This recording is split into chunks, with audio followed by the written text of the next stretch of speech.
ঈদ মিলাদুন নবী কবে? ঈদ মিলাদুন নবী উপলক্ষে কিছু করণীয় আছে কিনা, এই দিনে কোনো আমল আছে কিনা? ঈদে মিলাদুন নবী মানে হলো নবীর জন্মের ঈদ, আনন্দ। তো ঈদ থাকলে তো ঈদের নামাজ থাকবে নাকি? তো 12 রবিউল আউয়ালকে যদি আমরা ঈদে মিলাদুন নবী বলি, তাহলে ঈদ তিনটা হলো, ঈদ উল ফিতর, ঈদ উল আজহা আর ঈদ মিলাদুন নবী। তাহলে ঈদ উল আজহা, ঈদ উল ফিতরের তো নামাজ আছে আমরা জানি, ঈদে মিলাদুন নবীর নামাজ কখন আছে? কোনো নামাজ নাই।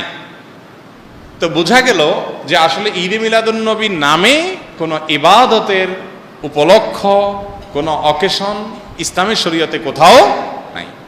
তবে এটা ঠিক, এই কথাগুলো আমরা বললে আমাদের কিছু ভাই, যারা আমাদেরই ভাই, মুসলিম ভাই, হয়তোবা তারা মনে কষ্ট পান। তারা মনে করেন যে এরা নবীর দুশ্মন, এদের মনের ভিতরে নবীর মহব্বত নেই, নবীর ভালোবাসা নেই। ভাই, নবী সাল্লাল্লাহু আলাইহি ওয়াসাল্লামের জন্ম দিবস উদযাপন করলেই তার প্রতি ভালোবাসা আছে, আর না করলে নাই। এই যোগ বিয়োগ করা, এত সহজ শর্টকাটে হিসাব করার ক্ষমতা আপনারা কে দিছে? এই অধিকার আপনাকে কে দিছে? ব্যাপারটা এরকম হয়েছে যে দেশের প্রতি আমার ভালোবাসা আছে কিনা। আপনি আমার দল করেন, তাই আমি বলবো আপনি দেশপ্রেমিক। আপনি আমার দল করেন না, তা আপনি দেশদ্রোহী।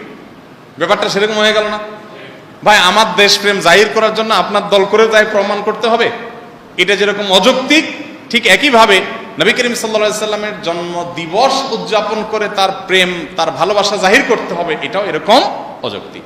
দেখুন, আমরা একটু ঘাটাঘাটি করি ভাই। আজকাল তো আলহামদুলিল্লাহ অনেক সহজ হয়ে গেছে। আপনি একটু অনলাইনে একটু সার্চ দেন, জন্মদিবসের জন্ম কবে, জন্মদিবস উদযাপনের জন্ম কবে। পৃথিবীতে জন্মদিবস উদযাপনের এই কালচার, এটারও তো জন্ম হয়েছে নাকি? নাকি আদম আলাইহিস সালাম থেকে শুরু হয়েছে? এটাও তো শুরু হয়েছে। একটু ঘাটাঘাটি করে দেখেন, আপনি অবাক হবেন। খ্রিস্টানরা পর্যন্ত তাদের ধর্মীয় ভাবে জন্মদিবস উদযাপন করাটাকে তারা নিষিদ্ধ করেছে। আমরা যেরকম ফতোয়া দেই না, খ্রিস্টানদের ধর্মমতে ফতোয়া আছে জন্মদিবস উদযাপন করা যাবে না। কারণ এটা যারা করেছে পেগানরা, প্রকৃতি পূজারীরা, তাদের সাথে বিশ্বাসগত বিশাল সংঘর্ষ আছে। কাদের? খ্রিস্টানদের। কালের আবর্তে খ্রিস্টানরাই এসে সেটা আবার নিজেদের গায়ে ধারণ করেছে। তারা এখন তাদের নবীর জন্মদিবস উদযাপন করে। আমরা মুসলমানদের অনেকে বহু পরে এসে, মিশরের এক শাসক, তিনি এসে চিন্তা করলেন খ্রিস্টানরা তাদের নবীর জন্মদিবস পালন করে, তাহলে আমাদের নবীর জন্মদিন আমরা পালন করলে সমস্যা কি? এই শুরু করলেন তিনি, এবং তারপর থেকে এটা শুরু হয়ে গেল। ডক্টর আব্দুল্লাহ জাহাঙ্গীর রহমতুল্লাহ রাহে বেলায়েত বইতে বিস্তারিত ইতিহাস পাবেন, পড়ে নেবেন। তো আপনি একটু অনলাইনে সার্চ দেন না, তাহলে তো পেয়ে যাবেন এই জন্মদিবসের উদযাপনের জন্মটা কবে থেকে। আমাদের প্রিয় নবী সাল্লাল্লাহু আলাইহি সাল্লাম নিজে তার জন্মদিবস উদযাপন করেছেন?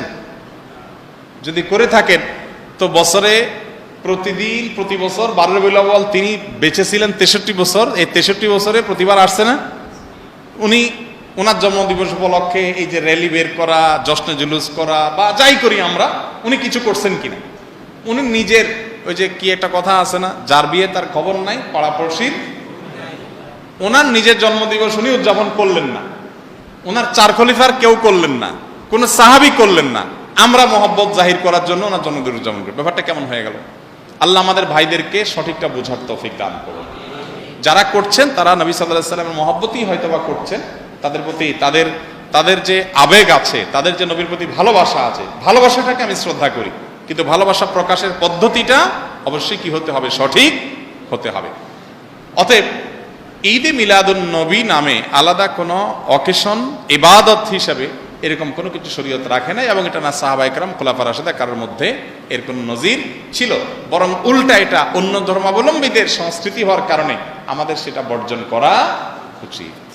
ভিন্ন ধর্মাবলম্বী ভাইদের আমাদের ধর্মে আকৃষ্ট করার জন্য কি বই উপহার দিব, যদি বইয়ের নাম বলে দিতেন।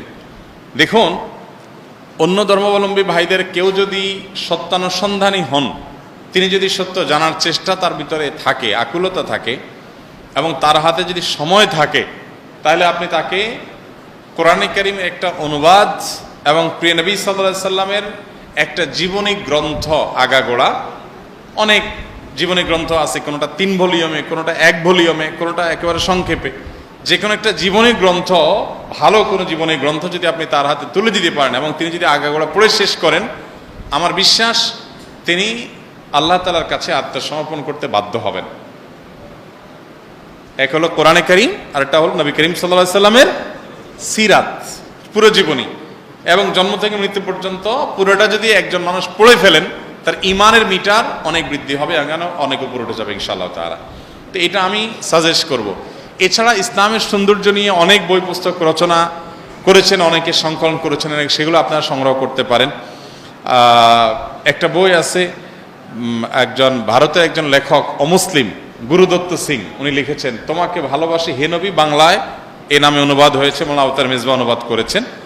তো অক্ষরে অক্ষরে শব্দ শব্দ তো আমার পড়ার সুযোগ হয় নাই, অনেক অংশ আমি পড়েছি, বেশ হার্ড টাচ করার মতো বই। বাকি উনি যেহেতু লেখক অমুসলিম, কোনো তথ্য উপাত্তে ভুল থাকলেও থাকতে পারে, আমি জানি না, কিন্তু আমি যতটুকু পড়েছি আমার কাছে মনে হয়েছে যে নবী সাল্লাল্লাহু আলাইহি সাল্লামের প্রতি ভালোবাসা, এটা প্রকাশ একজন অমুসলিম হয়েও তিনি যে করেছেন, যেভাবে যে ভাষায় করেছেন, এটা স্পর্শ করার মতো।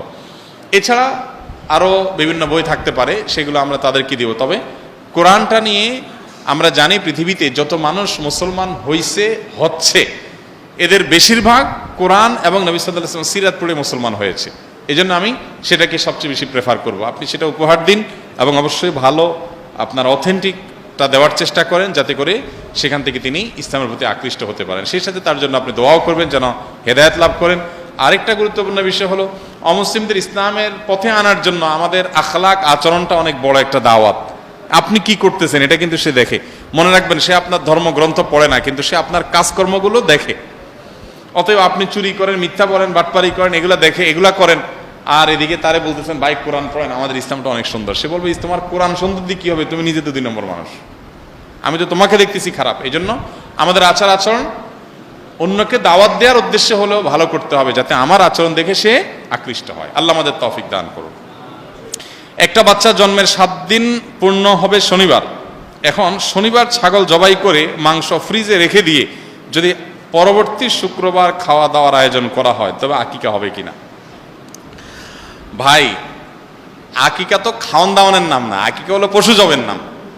অতএব জন্মের 7ম দিনে এসে পশু জবে হয়ে গেলে আকিকা হয়ে যাবে। খাওয়ান দাওয়ান আপনি এবার 1 দিন পরে করবেন না 7 দিন পরে করবেন, সেটা আপনার ব্যাপার, কিন্তু পশু জবেরটা টাইম মতো হয়ে গেলেই হয়ে যাবে।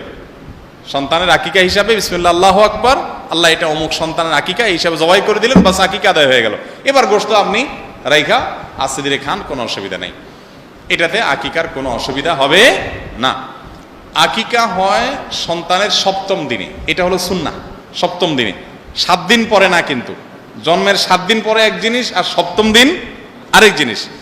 মনে করেন বাচ্চার জন্ম হয়েছে শুক্রবার, তাহলে 7ম দিন হবে কি বার? বৃহস্পতিবার। যে বারে জন্ম হবে তার আগের বারটা হবে 7ম দিন। আর 7 দিন পর হলে তার মানে হবে 7 দিন ক্রস হবে, এরপরে শুক্রবার, পরবর্তী শুক্রবার হবে 7 দিন পর।